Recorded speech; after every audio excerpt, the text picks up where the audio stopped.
Hey everyone, welcome to a new episode of In the Money with Amber Kanwar. Today on the show, we've got the Chief Investment Officer at Middlefield. His name is Rob Lauzon. I've interviewed him a bunch of times. I often talk about energy stocks with him, but his real focus is income and value. But guess what? Where is he finding a lot of that? In the energy sector right now. He talks about why it's a can't ignore sector for global investors. And he gives us some pretty interesting ideas that are not all energy, but definitely on the dividend and the value side of things. And if you want these pro picks right to your inbox, please go to our website, inthemoneypod.com, smash that subscribe button, and you will never miss some of these potentially money-making ideas. And I should just note, we filmed this on Friday, October 24th, so you'll hear some references to dates. So just remember, we filmed this on Friday, October 24th. Okay, that's enough out of me. Let's get into it.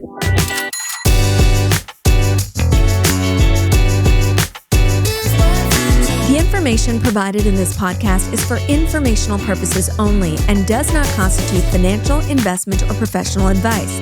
The views expressed by the host and the guests are their own and do not necessarily reflect the opinions of any organization or company. The host and guests may maintain positions in any securities discussed on the podcast. Always consult a qualified financial advisor or professional before making any investment decisions. Before we get started, a message from our sponsor, Raymond James Limited. For 25 years, Raymond James has been helping Canadians achieve their financial goals with confidence. As Canada's largest independent financial services firm, they manage over $95 billion in assets and support more than 520 advisors nationwide. What sets Raymond James apart is their commitment to independence. With no proprietary product to promote, their advisors are free to focus solely on what's best for each client, whether that's planning for retirement, funding a child's education, or preserving wealth for future generations. To learn more about how Raymond James can help you live a life well planned, visit raymondjames.ca. Rob Lauzon, thanks so much for joining me on the podcast. Yeah, glad to be here and excited. It's I've been listening, and now I'm actually, hopefully I can give you the content that I've been appreciating. So, thank you. Well, I've loved interviewing you in the past, but I only ever have like 7 minutes. So now I can do a real deep dive into your mind and your investment style, because I think I was always going to you, back when I was an anchor on BNN, I was always coming to you for energy. Mm-hmm. And I feel like you do know a lot about energy, but you also do other stuff. Talk to me about where energy lives in your heart when it comes to investing. Yeah, well, it started when I started at Middlefield. We were deeply involved in income trusts, and we've always been an income shop, equity income shop. So royalty trusts were probably 40% of the income trust market cap was royalty trusts, which were oil and gas, high yielding equities. Probably my 10th year at Middlefield, I actually moved out to Calgary and ran oil and gas. It was mostly boom time out there at that point. Yeah, tell me what year. What are the years? Yeah, so that was 2010 to 2017. So it was at the end, it started deteriorating, but there was probably 4 or 5 really good years there. And that's even where I cut my teeth a little bit more, from being more of a generalist to being a specialist. And now I'm back in the Toronto area being a generalist again. But given we still like dividends, there's still a lot of dividends you can get from the pipelines, from the energy producers as well. Now, this is really fascinating because you can go in and you can go out of the energy sector. So you're maybe best equipped to talk about what's happened to the investment landscape when it comes to these energy stocks. You rode a boom time. You were there for 2015, so you saw how ugly it got. And then you did pivot.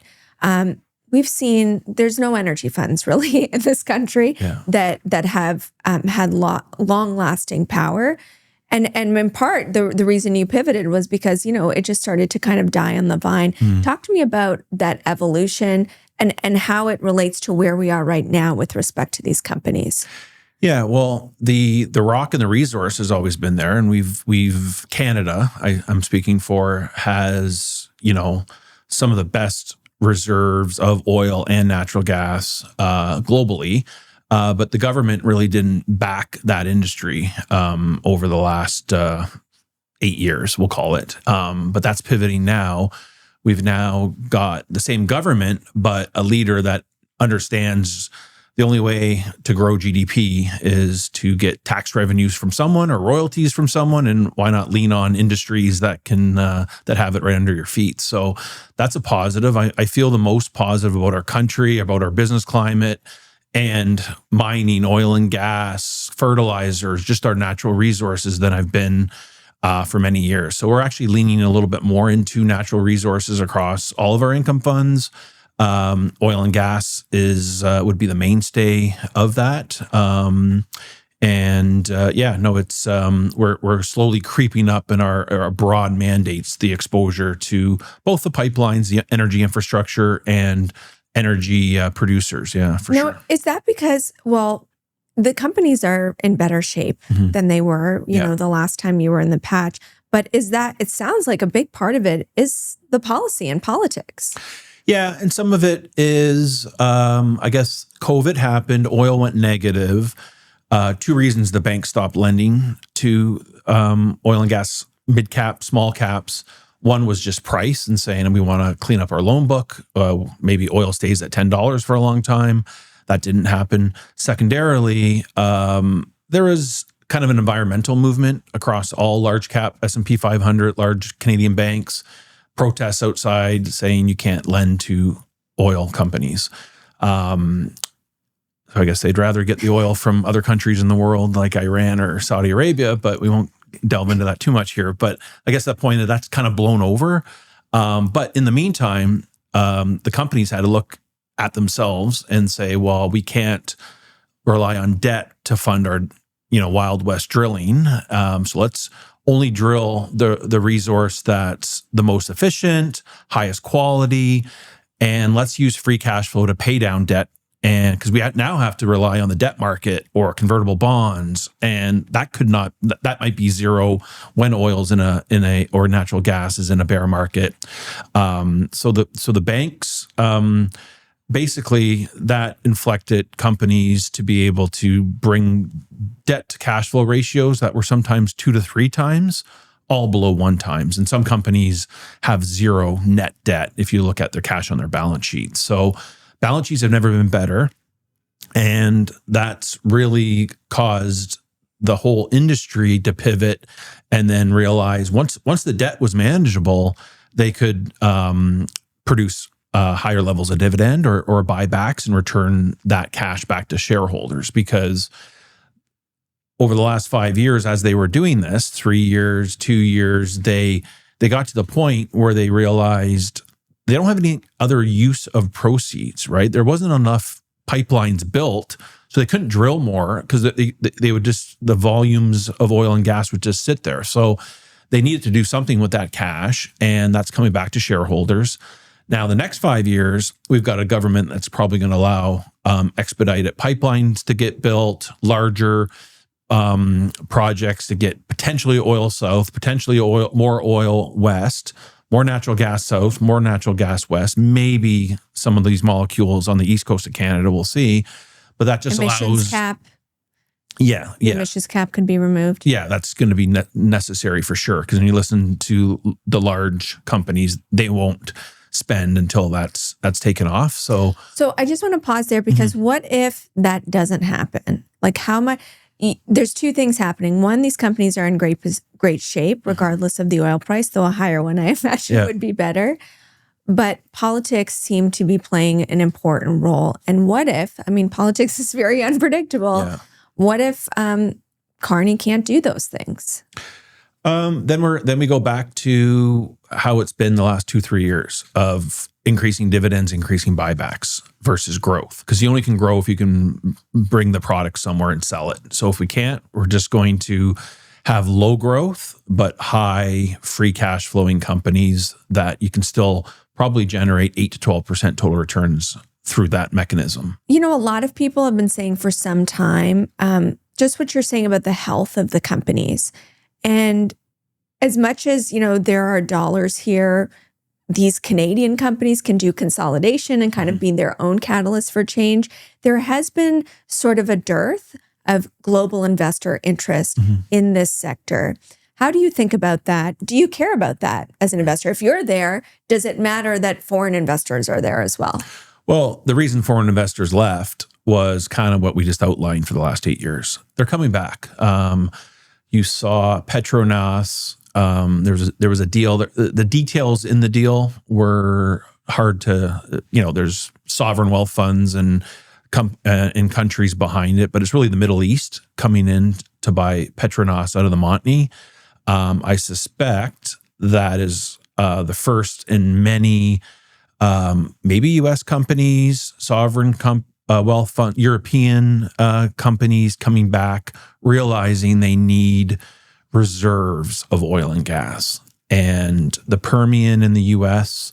has been drilled really hard over the last 7-8 years. I guess we got Landman Season 2 coming out, which will show you more of the Permian. But that is really highlighting the reserve life of our oil sands, which is no longer a dirty word over the last year, as well as our Montney and Duvernay, which is really still in the first or second inning of drilling, seeing what we have there versus like the Permian to be in the fifth or sixth inning. So I think our Canadian dollar being where it is helps. Foreign investors, the next kind of 5 to 10 years will be totally a 180 from what we just saw as they all left. Now, do you think it'll be more European and Middle East interest versus the U.S.? Because right now you've got a president that I don't think would take too kindly to a big American company saying, hey, we're going to invest in Canada.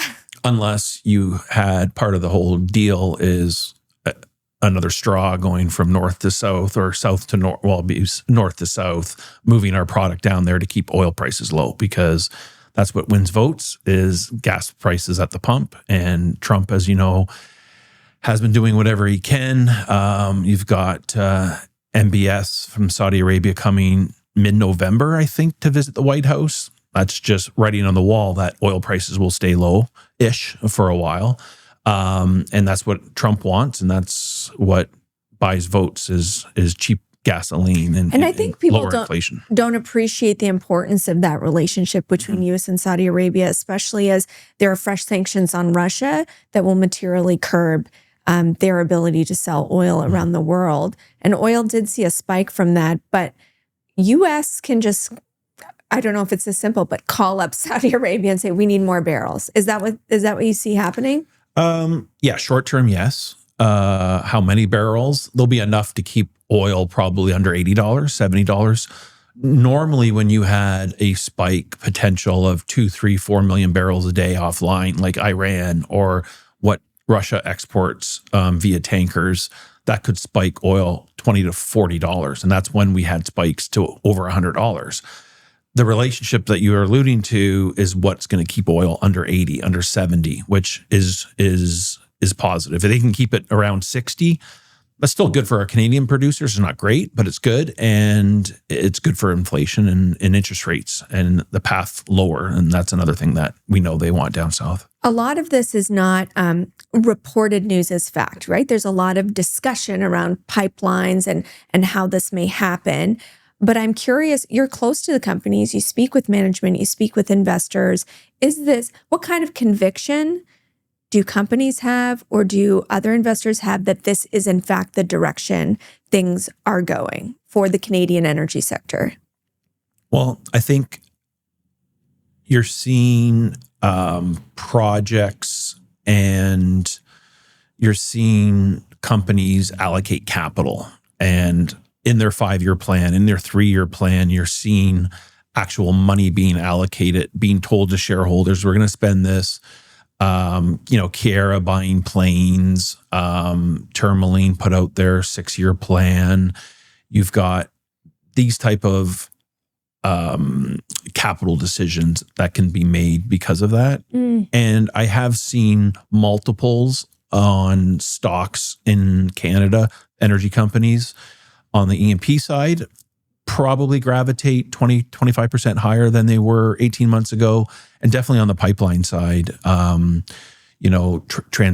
Enbridge, Keyera, AltaGas, those type of names are trading near their higher end of their range on valuation, where they were in purgatory for 5 years. The big bear argument is oversupply. It's too much oil. There's not enough demand for it. There's too much natural gas. And even if there's demand for it, there's still too much natural gas. What do you say to that? Well, the positive is we're seeing new demand sources on the natural gas side. But if we focus on oil first, we've been growing demand for oil, 1 or 2 million barrels a day. Petrochemicals, plastics, that's really the new demand source as transportation wanes. But you can see in the rig count, you can see less and less supply coming to market, and capital being spent on big oil projects. And you're seeing companies get penalized if they talk about higher CapEx in a $50 or $60 oil environment down in the States. So, which is the market saying, don't bring on more production. Yeah, like the Saudis could bring on more production. They want their oil to last as long as they can because they've got 50 years of funding to right-size that country and make it different than it's been for the last 50 years. So they got to keep their oil lasting a long time. Nobody wants $120 oil because demand destructs a lot quicker, and we will find other ways of doing things. $30, $40 oil doesn't make money. The Saudis need $80 oil. So I suspect after the midterms, you'll get oil prices. There'll be less pressure from Trump to, and who knows what kind of deals they're working out, but I suspect you'll see oil back in that $80, $75, $85 range as we go into 2027. So we got some time, but in the meantime, 55, 65 is probably where we're going to be. I didn't mean to make this an energy podcast. Yeah. But now it's we got time. So yeah. But you said before we sat down that you're interested in value plus income. Yeah. And it sounds like you're just finding more of that in energy. It doesn't have to be, but that's where you are. Well, there was always income and there was always value, but now I've got a tailwind of reason why pipelines can grow at 6% a year, not 4%. And oil and gas companies have more egress and more outlets to sell oil because we've got a new pipeline going west, more natural gas because we've got LNG phase 1 in full operation by March, which will be 2 BCF a day of increased demand in a, call it 18 BCF world in Canada. So that's 10% more demand. Anytime you have a commodity, whether it's coffee or gold, you have 10% more demand. And supply maybe reacting 5-6%, you're going to have higher prices. So it's the climate, the investing environment, what I see in the next 5 years, which is causing me to lean more into both energy infrastructure and the producers. Yeah, for sure. You talk to clients who have funds, and right now everybody is high on AI, and you focus on value plus income, and it seems like everybody wants growth plus growth. They just want AI. How, is the marketing going of this message of saying you need this in your portfolio? Yeah, well, I guess one, equity income.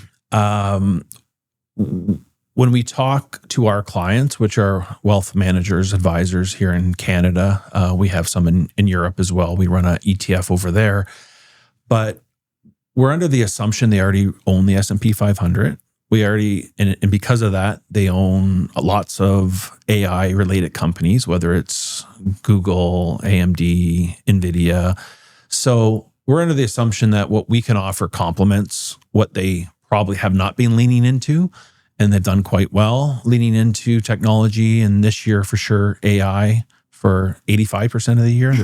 There was a small portion. There was the DeepSeek moment and then Liberation Day that it didn't work. But other than that, it's been to the upper right. But it's moments where it doesn't work and other things do. And I think we're entering that environment where what we do at Middlefield, so whether it's healthcare, whether it's real estate, whether it's energy infrastructure, but really first and foremost, dividends that grow.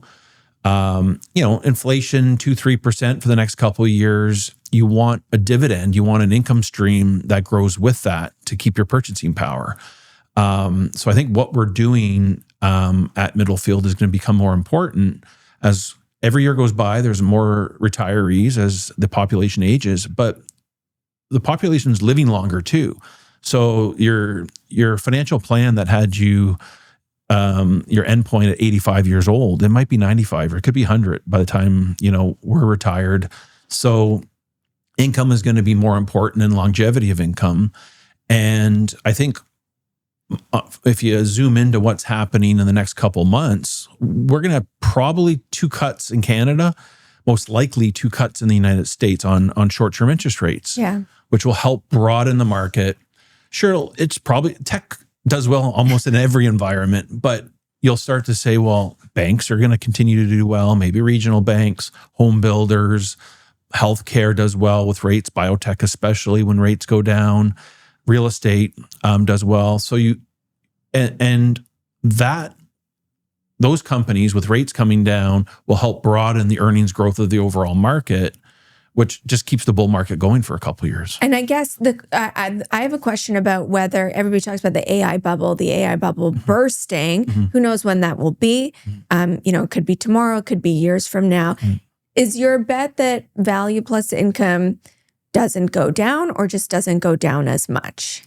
Less volatile, so won't go down as much because where we are in the start line, if today is the start line, you've got companies that need to grow 40% for multiple years and backfill the current valuation, where you've got companies that I'll allude to maybe later in the show or even just in those sectors that there's like 1 unit of downside, in my opinion, to 4 units of upside because of just how they're priced and no one cares about them and they've been left aside. So definitely less downside. Okay, let's get into the mailbag because we do have a lot of questions.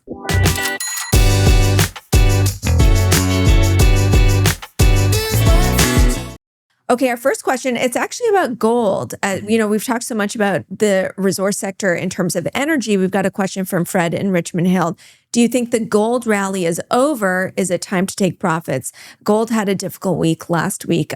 Its worst weekly drop, I think, since mid-August. And we're used to, it's been an insane year, a record year for gold and gold stocks. Yeah. So, okay, I'll answer that question, I guess, 2 ways. It depends, but we still think gold has a glide path to $5,000 an ounce by the end of next year, which let's say that's 20% upside from here. But gold's doubled since the invasion of Ukraine.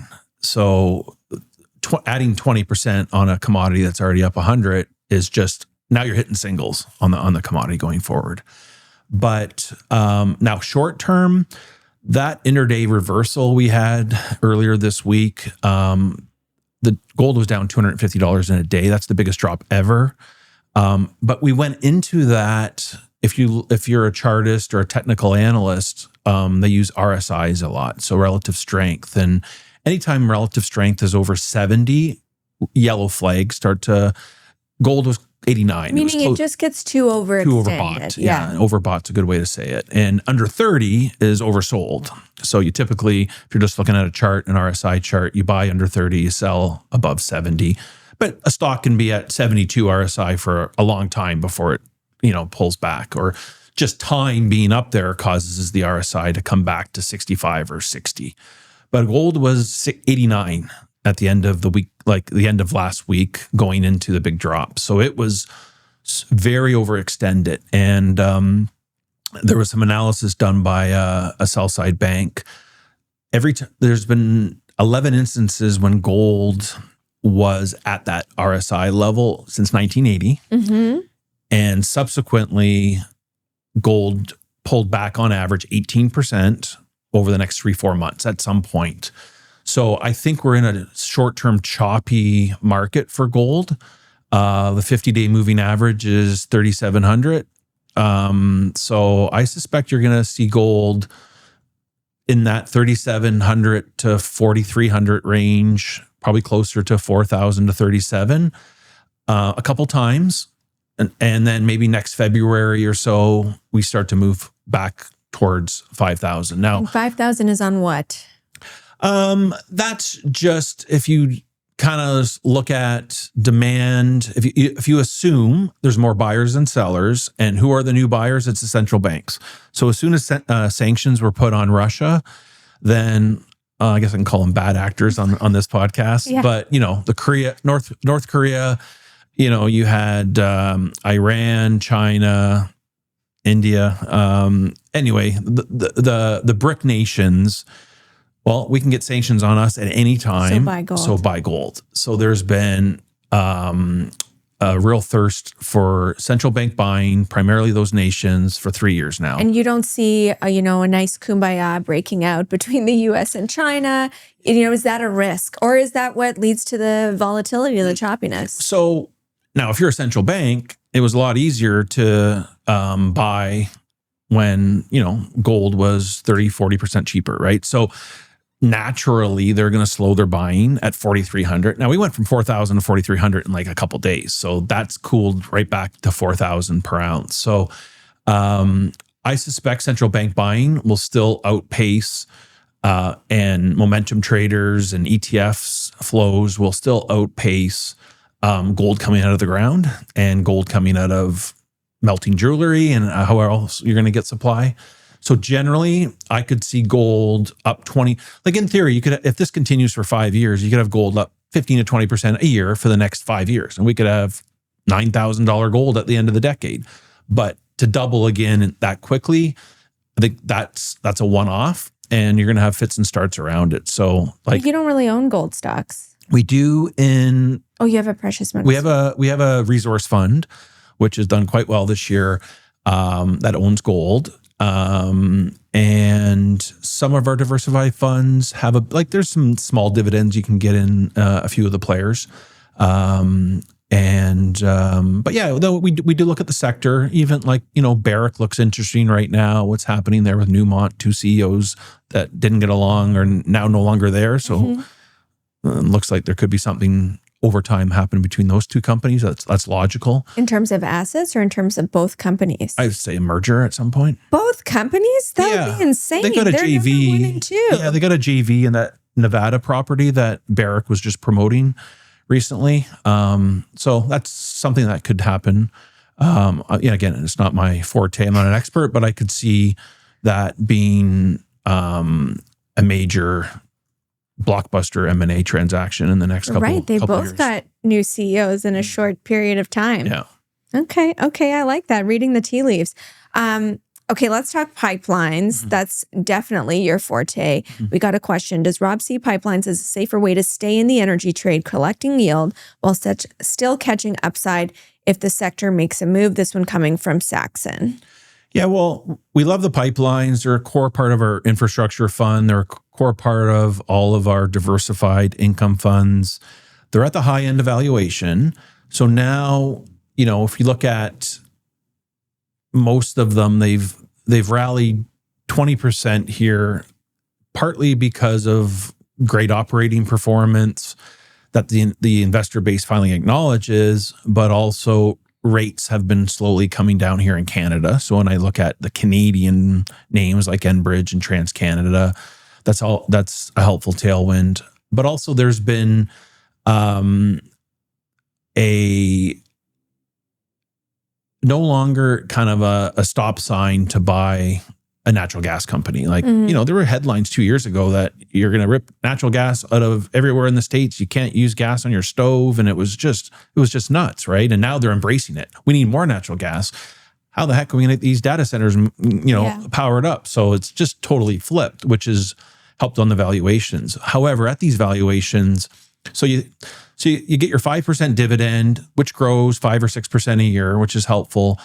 And the companies themselves are growing at 4 to 6%. So I think you're not going to get much multiple expansion. You're just going to get that total return. So you're going to make 8 to 10% on a pipeline stock, assuming we're in a low-ish and lower rate environment. Is that the best way most like to play energy with lower volatility? I like royalty companies. So at these prices where I see some of the royalty companies like Prairie Sky and Topaz, I would put those neck and neck with the pipelines currently at valuations. And I've been adding to those royalty companies in my infrastructure fund, Topaz in particular, because it actually owns and has JVs with Tourmaline on infrastructure, right? So it is an infrastructure play. And Topaz actually came from Tourmaline. Right, it was spun out. Yeah, okay. I got to give you kudos. I think I bought Enbridge because of you back on the VNN days because it was under 50. And I think you said under 50 Enbridge is always a good buy. Yeah. And it was. Yeah. So thank you for that. Do you have a favorite right now? And I'm asking you specifically maybe about Pembina, because while Enbridge and TC Energy have done really well, Pembina not so much. Yeah, Pembina, Pembina and Keyera, a little bit smaller, more nimble. Even AltaGas, probably one layer down from the big guys. But yeah, Pembina's involved now with Kineticor on data centers in Alberta.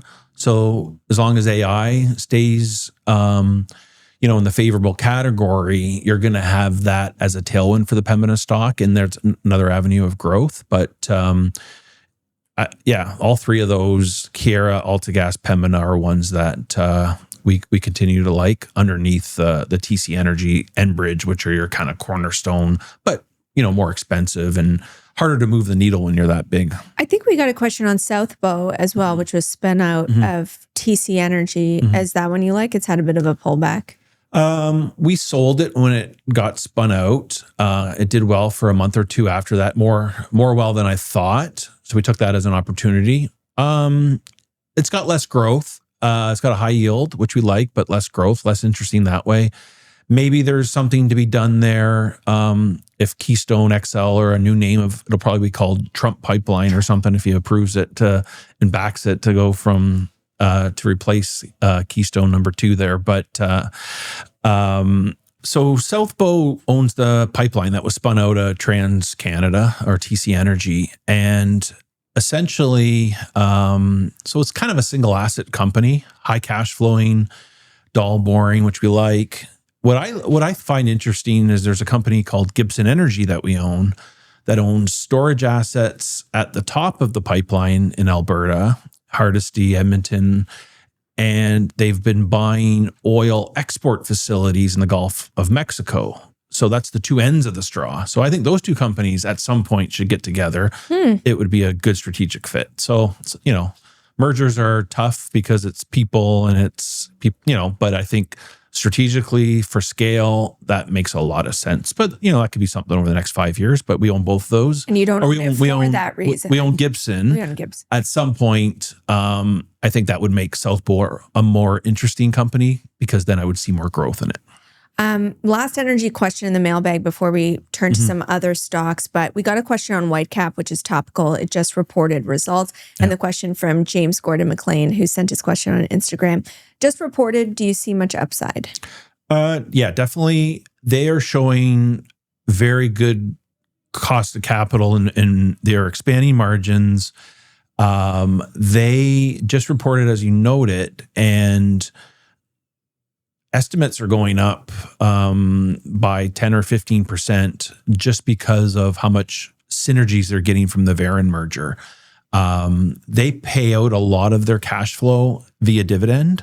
So they're one of the largest holdings in our European ETF, which is a high dividend Canadian ETF. So it's been a holding of ours for 5 years. And after what we saw earlier this week on their earnings, it's a candidate to buy more stock. So it's been a good 3/4 out of this company that kind of was stagnant for a while. So I would definitely look at buying it, especially if you want income, because it's got a 6.5-7% dividend yield. Okay, we have a couple of non-energy questions in the mailbag. One, actually, we've got two on some REITs. One is on Northwest Healthcare. This coming from Richard Van Egmond. Northwest Healthcare has struggled over the past several years, but seems poised for a turnaround. Would you recommend it for long-term investors? I wouldn't recommend it yet. We don't own it. It's back in our bullpen. They've got new management. So for a while there, we weren't even paying attention to it as they were, selling assets, so many issues. But I know our REIT team is now brought it back into like a maybe category. So I'm not going to recommend it if we haven't bought it yet, but it's, slowly right-sizing the ship. Okay, the second REIT we got a question on was on Dream Industrial REIT. I would love your guest thoughts on on REITs in general, but Dream Industrial in particular. Yeah, well, REITs in our the income fund that I run, Income Plus, it's my biggest overweight sector right now. It's where I see the deepest value. It's where I'm getting the most yield.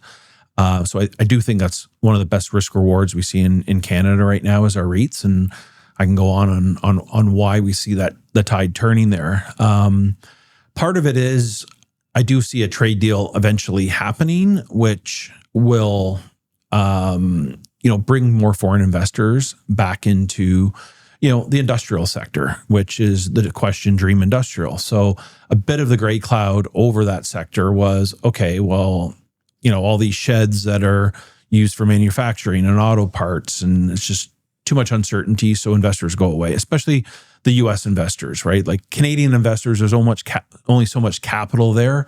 It's when the US investors come into our REITs and leave our REITs is where you see the big moves in prices. So why not just wait for an announcement on a trade deal? Doesn't it seem like still too much of a wild card to bet that's going to happen? I think I think it's... Especially with all the late night posting from US President Donald Trump. Yeah, I think, Carney and him are going to be seeing each other very soon again. They had a bit of a bromance at the White House last time. I think a deal gets done. I'm sure Carney's calling Doug Ford right now and saying, like, all right, enough with those ads. Enough with those ads. And, I'm sure he didn't buy 4 months of ads. So there will be a stop to them. Maybe he only bought them for a couple of weeks. But the countries are too intertwined. Trump seems to be using Canada as kind of like the last resort trade deal because he knows most of what Canada, most of the trade is actually not being affected by tariffs because most of it is covered by our current trade agreement, which Trump penned, and he self-proclaimed it the best trade deal ever. So I think he's realized he better keep that promise. So in fact, it's really just the steel, the aluminum, forestry's gone up, but a lot of what is moving, across our borders is not being affected by tariffs. So the economy really isn't being hit as hard as feared here in Canada because of it. It's just sentiment and business decisions are being delayed. But I do think that we will get a deal. I thought we'd get a deal actually this week or next week on lower steel and aluminum. The Ronald Reagan ad probably defers that, but they're going to see each other in Asia next week. So we could have some sort of del dente in a start of a deal process, which will get investors coming back to Canada for all types of investments, just general TSX investments across the board. But industrial REITs was an area, Dream Industrial, that was punished because it was like, okay, that's right in the crosshairs of the economy and the biggest economy in Canada being Ontario. Last question in the mailbag is on EQB, Equitable Bank. EQB is implementing layoffs and focusing on efficiency. Is that a good opportunity for shareholders? EQB is trading at the lowest level. I think it's a 14-month low. Mm-hmm. It's had a bit of tumult, sudden passing of its CEO, Andrew Moore, this summer, a new CEO, then announcements of layoffs and taking some charges on its lease equipment business. But the Canadian Bank Index is at a record high. So there's a disconnect between EQB and the rest of the financials. Yeah, we're actually sharpening I've never owned EQB. And about 2 months ago, my analysts started building a file on it. At some point, I may not own it, but it's looking interesting. It is banking the people that the banks decided not to bank. And some of them just are entrepreneurs that don't have certain pieces of paper or an income stream that allows a mortgage to float their way. So there's probably some really good loans and businesses to be done there. But, the Canadian economy has slowed. I do think residential real estate is about to turn back and have a better 2026 after about 18 months here of sluggishness. So that should be good for mortgage quality as prices start to move higher. But that's why it's trading where it is. It's probably got more bad loans than the other banks. But the fact that that press release came out and they're cutting costs, they're taking action, which is the first step on a healing process. So we are looking at it. It's cheap enough that any of the Canadian banks could buy it, right? We saw National buy Canadian Western. They all seem to pass on Laurentian, but this could be, but do they want more reverse mortgages and mortgages of things they already kind of want it to pass? Like EQB has a bit of a virtual online kind of go-to-market strategy, which could fit in with Scotia's Tangerine. Like they all have that kind of arm that. And I think they call themselves like a challenger bank. So culturally, they're really saying we're not a bank. Yeah. So there could be something there, M&A, but I would only buy that. I'd only buy EQB if I felt good about an inflection on earnings, and it's trading around book value. So it's probably, it's trading around 8 times, 9 times earnings. Most of the other banks are trading at 11, 12 times earnings. So there is a big disconnect in valuation, but for a reason. But we're kicking the tires on it. Okay, well, let's go into pro picks now. We've got some names that screen well, both for income and value.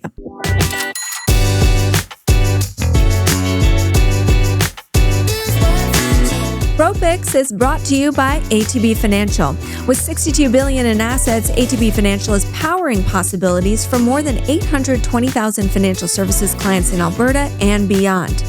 ATB's capital markets arm is a full-service investment dealer that offers investment and corporate banking, sales and trading, institutional research, and risk management. Visit atb.com/inthemoney for more information. Okay, all of the names you've brought to us seemingly are disconnected in terms of the industry that they operate in, but they are dividend payers and you think they offer value here. You mentioned that you're very interested in the real estate sector right now at this point of time.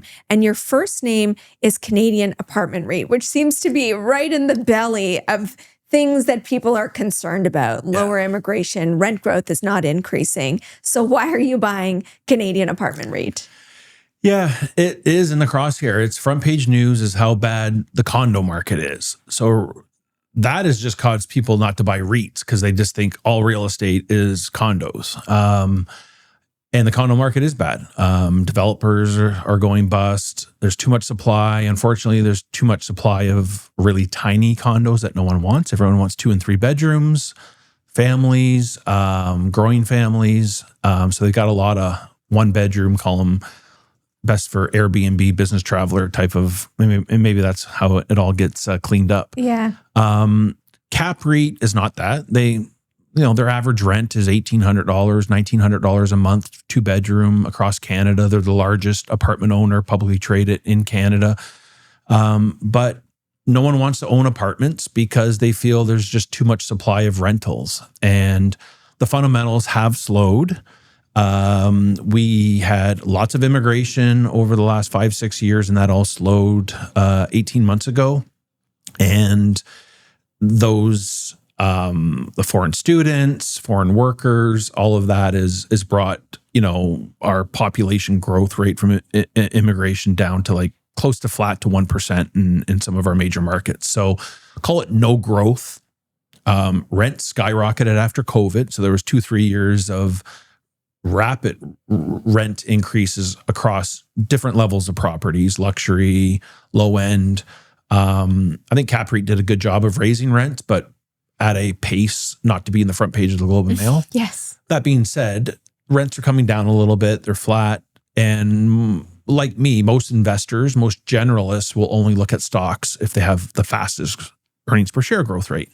Well, real estate has inherent value besides their current EPS. So if you have patience, and one of the biggest investors from Omaha always said, right, that stock market is a good mechanism to move money from the impatient to the patient, right? So if you have some patience, anyone listening, Cap REIT will be much higher, probably in 2 years. Could be quicker if they do some strategic things, but their net asset value is $55 and the stock is below 40. So it's $39, $40. So there's 25-30% upside just because I know what these properties are worth. And in the meantime, you're getting a pretty good dividend that now competes with bond yields. I know. I was just going to point that out. Like the stock's trading at multi-year lows, but you're not talking about like a 10% dividend yield, or it's a 4%. Yeah. And they're going to, as far as we know, plan to grow that dividend at these levels. They just sold off a lot of their European real estate. So their balance sheet has never been better. And I'm surprised. They just got a $200 million check 3 weeks ago off of that sale. And typically they've always bought that stock at $40 or below. And I've been watching the insider filings. I've seen nothing. So now their earnings are in 2-3 weeks. So I assume their blackout would start now, but what were they doing for the last 2-3 weeks? So maybe there's a file on their desk. Maybe they're working on something big where they just don't want to, do something and they're not allowed to. But they should be buying back stock at these levels. I hope they do soon.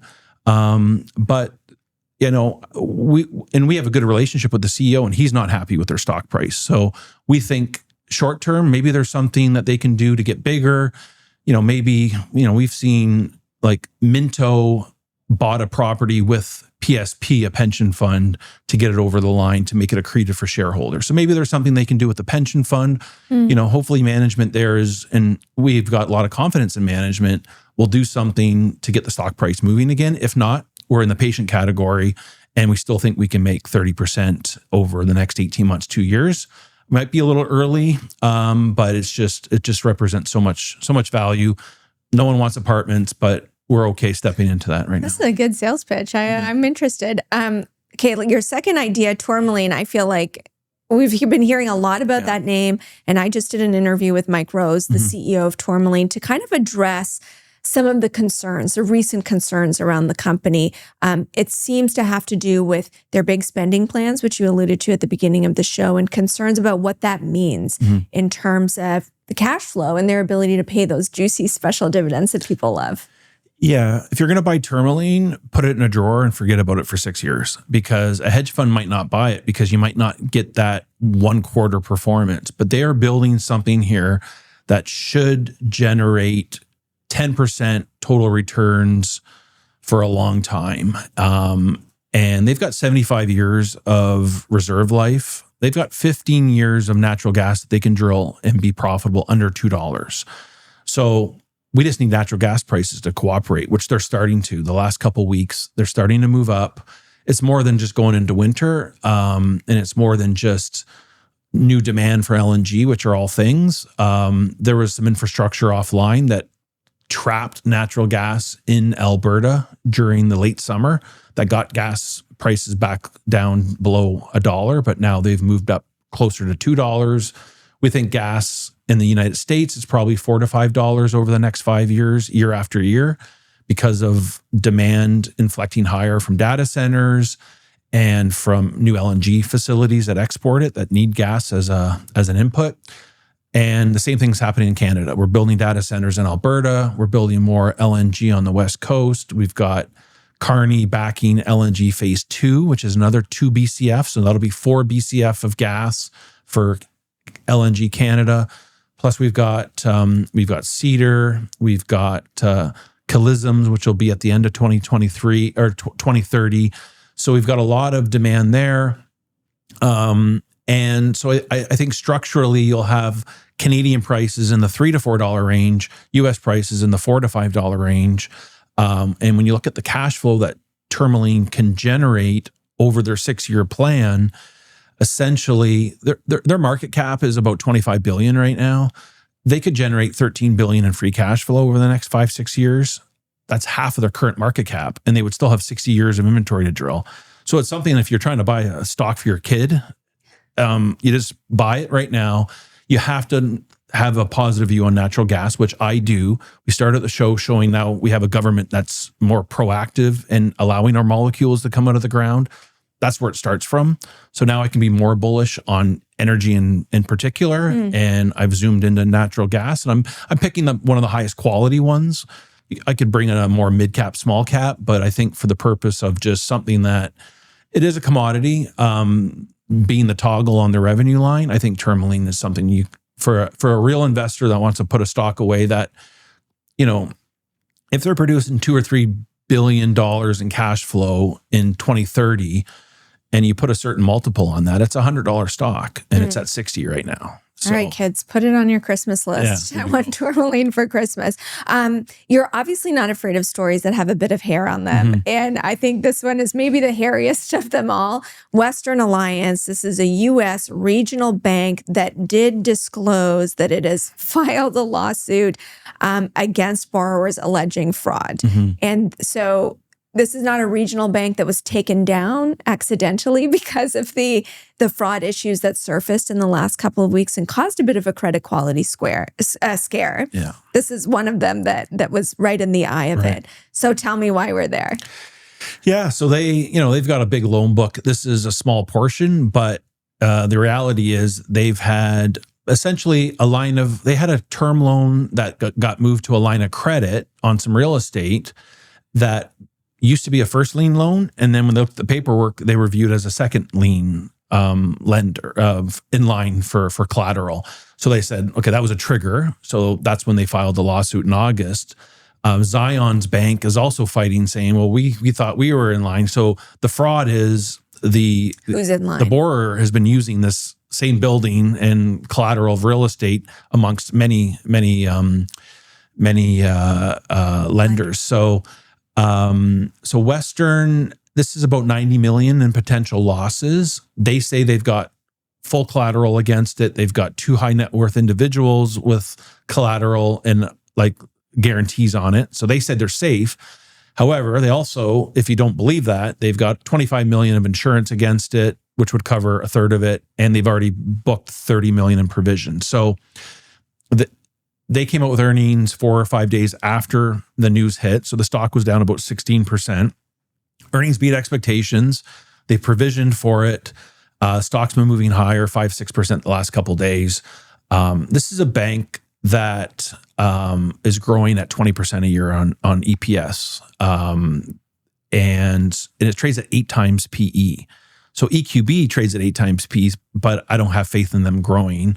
Why are they growing so much? They are just doing a really good job with their technology. They're going into companies, businesses, and offering them a more intimate relationship than JP Morgan would. But the technology to be able to do more than just a loan, it's their treasury. It's a real platform. Because the skeptic in me would say, well, maybe they're going too fast.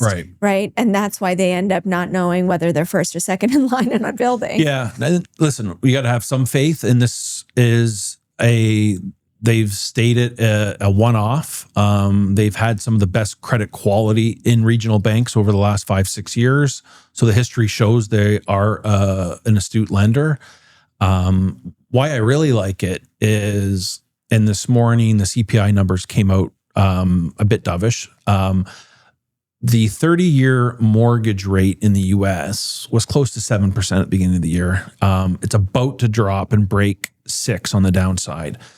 That was the trigger point when housing became a problem in the U.S. So when inflation spiked after the Ukraine invasion, 30-year mortgages went from 4.5% to 7%.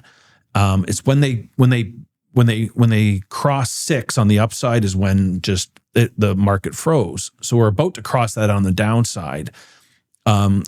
Western Alliance bought a mortgage company 2 years ago, which has kind of been flat since they bought it. And I think they're going to be able to now use that. And that's part of the earnings growth that we see next year and the year after of mortgage lending is going to have refis start up again. So this is a 26, 27 story. And I'm betting on the short end of the curve, you're going to have Fed cuts twice this year, maybe 2 times, 3 times next year. If Trump gets whoever he wants in running the Fed. So you could have 4 to 5 cuts on the front end of the curve, which is good for their lending book, an inverted yield curve. So they're paying less for deposits. So they're going to be making more money on deposits and lending because of that. But then their mortgage business, which is, again, two years of dormitory on that business, is going to inflect higher because refis are going to happen and home velocity is about to it's really been, we've had this rolling recession in different industries in the States over the last 2-3 years. Housing hasn't come out yet. That's the next one to come out. So I think that's the real catalyst for the stock. So management said they're doing a $300 million buyback now that the stock is so low. They've spent about 20 of it. So there's 280 million of stock still to buy. And they said $85 or lower is where we're going to buy it. It's at like 77, 78 today. We think they can do $11, $12 in earnings in 2027. If you put a 9 or 10 multiple on it, that's over $100 for the stock, and it's below 80. So again, another stock you should be able to make 30% on. It's got a 2% dividend yield, which is growing. I think that's a good. Yeah, it's a hairy story right now, but I feel better given they just report it and how the stock's acting. And they said this is a one-off. Yeah. This is not a. Okay, well, I have a lot of homework to do after these picks. Thank you so much, Rob, for joining great to be here. That's Rob Lauzon joining us, Evan Middlefield. Don't miss our next episode. It's special. We're going to Vancouver. We're going to be interviewing Larry Adam. He's the Chief Investment Officer for Raymond James. You won't want to miss it. If you've got any questions, you can email questions@inthemoneypod.com, and we'll see you on the next episode.